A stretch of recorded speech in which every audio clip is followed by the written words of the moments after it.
If you open your heart to the hungry and provide abundantly for those who are afflicted, your light will shine in the darkness. That's Isaiah 58:10. The prophet Isaiah wrote these words more than 2,700 years ago, yet they speak to us today as our nation's government shutdown begins to impact more lives in tangible ways. And because of the shutdown, the Supplemental Nutrition Assistance Program, which we call SNAP, those benefits will be disrupted in the coming days. This assistance, which many refer to as food stamps, provides 9 meals for every meal served at a food bank. Millions of families across the country, including many across the greater Northwest, will soon struggle to put food on their tables. For some, this loss comes on top of already rising costs of groceries and housing and utilities. And this disruption will be especially hard on immigrant and ethnic communities where many families already live on the edge. They live with fear and uncertainty.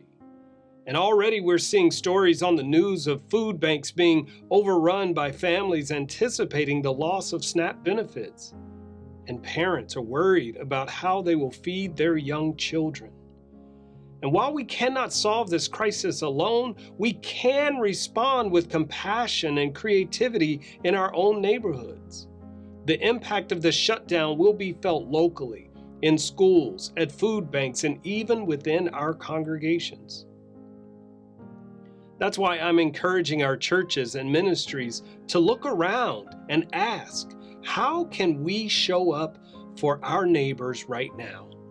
And here are a few ways to begin.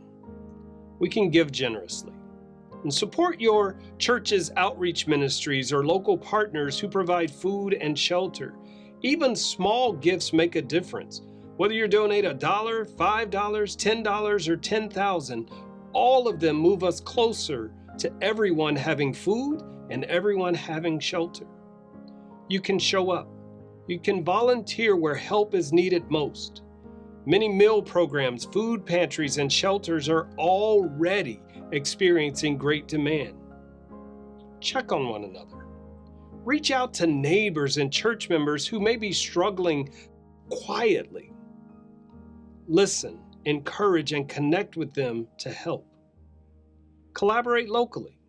Work with nearby congregations and community groups to share resources and avoid duplication of effort. And speak out. Contact your representatives and senators and ask, no, demand them to take swift action to restore funding to this critical program. And for anyone who says that doing so is being political, tell them no, it's being humane, it's being compassionate. It's honoring the dignity of every human being.